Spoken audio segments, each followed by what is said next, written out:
क्यों हिंदी साहित्य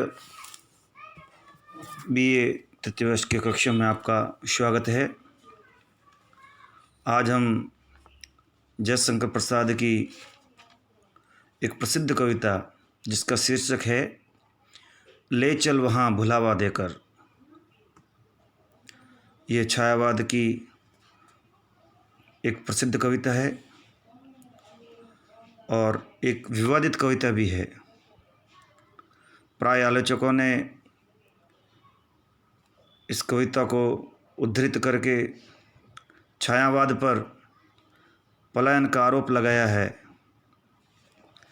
कि संसार का जो यथार्थ है उससे छायावादी दूर भागकर कहीं छुप जाना चाहता है, अर्थात जो यथार्थ है उससे कहीं न कहीं छायावाद है दूर रहना चाहता है। आज इस कविता का हम अध्ययन करेंगे, साथ ही देखेंगे कि क्या इस पर किया गया जो विवाद है वह सही है या नहीं है। प्रथम काव्यांश इस प्रकार से है। ले चल मुझे भुलावा देकर मेरे नाविक धीरे धीरे, जिस निर्जन में सागर लहरी, अंबर के कानों में गहरी, निश्चल प्रेम कथा कहती हो, तज कोलाहल की अवनी रे। ले चल मुझे भुलावा देकर मेरे नाविक धीरे धीरे। इसके आगे का काव्यांश है। जहाँ सांझ सी जीवन छाया, ढीले अपनी कोमल काया, नील नयन से ढुलकाती हो, ताराओं की पात घनी रे। ले चल मुझे भुलावा देकर मेरे नाविक धीरे धीरे।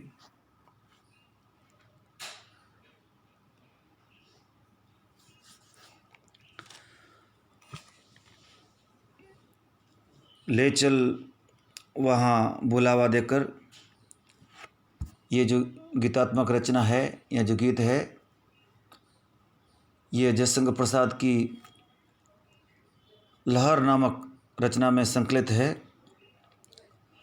और इस कविता में कवि संसार का जो कोलाहल है, संसार का जो शोरगुल है, दुनियादारी की जो भागदौड़ है, उससे दूर कहीं एक शांत और एकांत स्थान पर एक निर्जन स्थान पर जाकर कुछ क्षणों के लिए विश्रांति चाहता है, उसकी कामना व्यक्त करता है।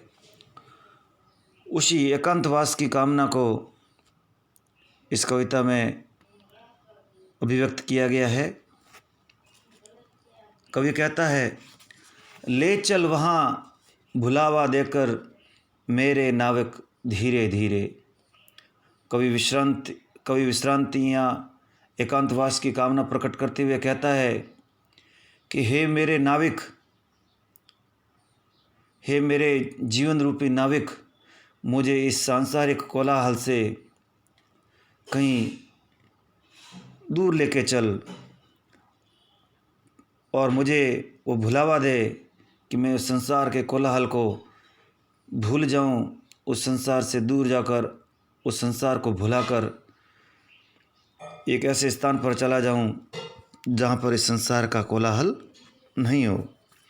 तो इस प्रकार से कवि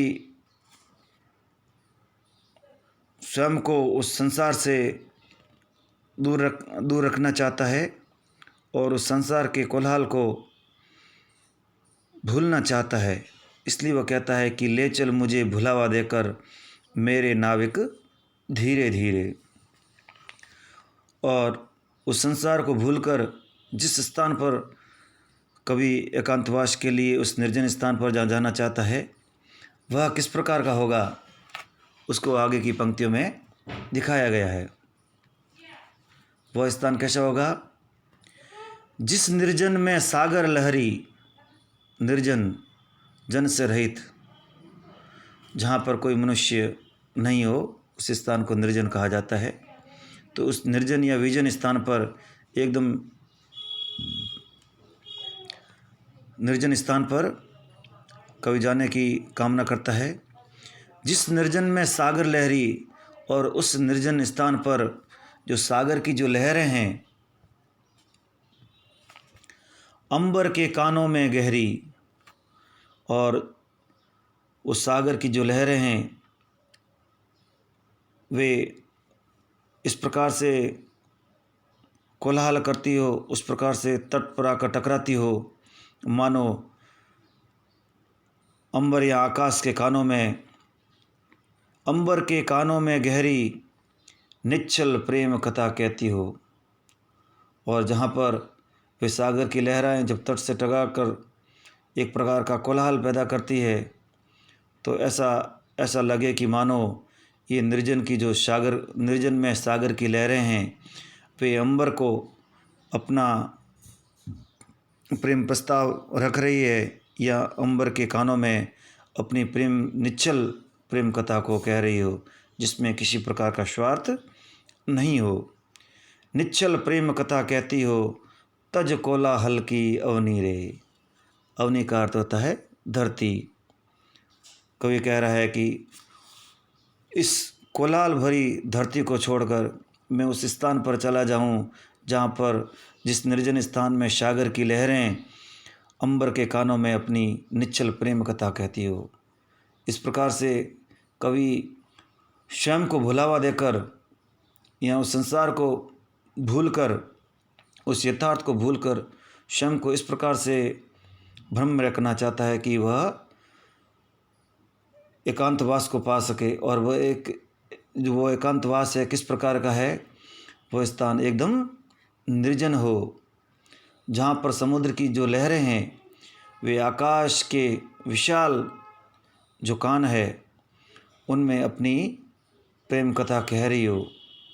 कहने का अर्थ यह है कि वहाँ पर समुद्र की लहरों के अलावा किसी प्रकार का कोलाहल नहीं हो, उस निर्जन स्थान पर कोई मनुष्य नहीं हो, और धरती का कोलाहल, तज कोलाहल की अवनी रे, धरती का वहाँ पर किसी प्रकार का कोई कोलाहल, कोई शोरगुल, किसी प्रकार की कोई मानवीय गतिविधि नहीं हो, किसी प्रकार की वहाँ पर स्वार्थमयी कोई गतिविधि नहीं हो। और यदि कोई कोलाहल मात्र यदि कुछ हो भी, तो केवल सागर की लहरों का, और ऐसा लगे कि मानो सागर की लहरें अपनी प्रेम कथा को, अपनी निश्चल प्रेम कथा को अंबर के विशाल कानों में कह रही हो। आगे इसी काव्यांश में अगला जो अंश है,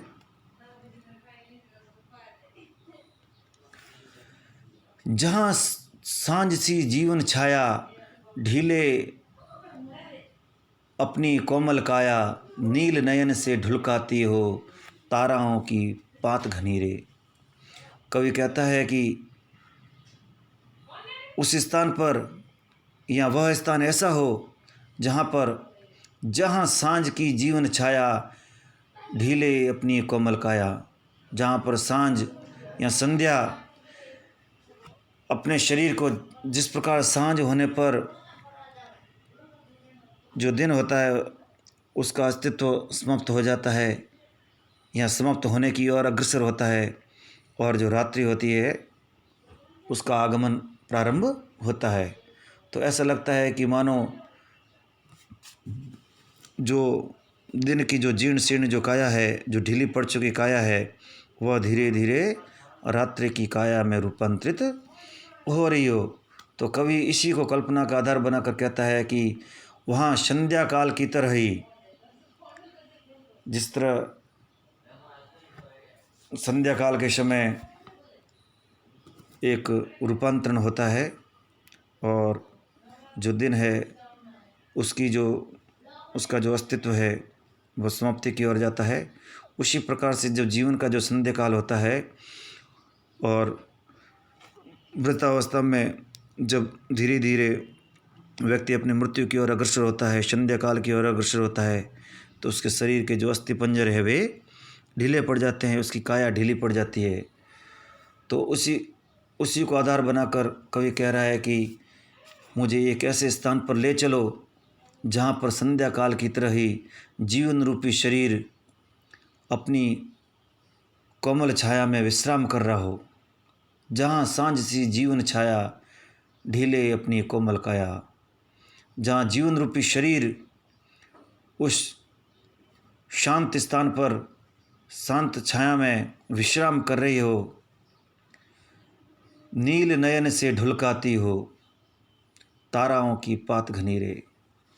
और नील नयन जो शब्द है आकाश के लिए आया है, और चूँकि आकाश का रंग नीला होता है, उसको देखकर कवि कहता है कि मानो आकाश अपने नीले नयनों से संध्या काल के समय जब जीवन रूपी संध्या ढल रही होती है, तो वह मानो अपने नील नयनों से ताराओं की जो पात है, ताराओं की जो पंक्ति है, उनको ढुलका रही हो। अर्थात उस स्थान पर जो संध्या है वह भी बड़ी मनोरम होती है, बड़ी विश्रांतमयी होती है, और धीरे धीरे संध्या जो रात्रि की ओर अग्रसर होती है, और तो आकाश में जो ताराओं की जो पंक्ति दिखाई देती है, इस प्रकार का एक शांत और विश्रांत स्थान हो। नील नयन से ढुलकाती हो ताराओं की पात घनीरे। और उस स्थान पर ताराओं की जो सघन जो पंक्तियां हैं, अपने आकाश रूपी नीली आँखों से श्वेत कण ढुलका रही हो। धीरे धीरे जो श्वेत रंग में दिखने वाले उज्ज्वल जो तारागण है, ऐसे लगता है कि मानो जो संध्या है वह अपने अंत की ओर जा रही है। उसकी ढीली काया धीरे धीरे जीर्ण शीर्ण होकर समाप्ति की ओर हो रही है, और जो रात्रि है वो मानो अपने आकाश के नील नयनों से उन श्वेत कणों के द्वारा या ताराओं के द्वारा अपने अश्रु बहा रही हो। इस प्रकार के स्थान को कवि जाना चाहता है। तो यह कहने का आशय है कि कवि संसार की कोलाहल से दूर एक ऐसे स्थान पर जाना चाहता है जहाँ पर संध्या काल के समान नीरवता हो, जहाँ पर संध्या के समय जिस प्रकार से एकदम शांत स्थिति होती है, उस प्रकार की विश्रांति वहाँ हो, जहाँ पर संपूर्ण विश्रांति हो, किसी प्रकार का कोई स्वार्थ या छल नहीं हो, इस प्रकार का निश्चल वातावरण हो, जहाँ मन को परम शांति मिल सके। तो इस प्रकार से कवि जो संसार का जो कोलाहल है, संसार की जो स्वार्थमय जो गतिविधियाँ हैं, उनसे दूर जाकर एक ऐसे स्थान की चाह करता है जहाँ पर संपूर्ण विश्रांति हो, और ऐसा स्थान प्रकृति की गोद के अलावा कहीं नहीं है। तो जो प्रकृति जो प्रेम है वो भी छायावाद की एक विशेषता है। तो संसार के कोलाहल से दूर यदि छायावादी कवि विश्रांति के लिए प्रकृति की ओर जाता है, तो वो पलायनवाद नहीं है, बल्कि प्रकृति का उसका प्रेम है। और जो प्रकृति है वह छायावादी काव्य में कई रूपों में प्रकट हुई है।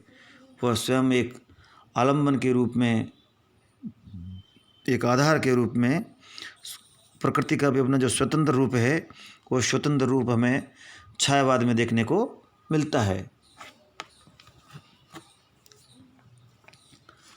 तो कवि सांसारिक जीवन से दूर भागकर एकांतवास की कामना करता है, और इसी को आधार बनाकर आलोचकों ने छायावाद पर पलायनवाद का आरोप लगाया। परंतु इस गीत में पलायनवाद नहीं, अपितु जो मानवीय जो संवेदना है उसका जो स्वर है वह प्रमुख है। कवि संसार के जो छल जो प्रपंच है, उनके स्थान पर मानवीय जो संवेदना है, इस प्रकार के मानवीय गुण जो छल से रहित हो, उनको वह स्वर देना चाहता है। धन्यवाद।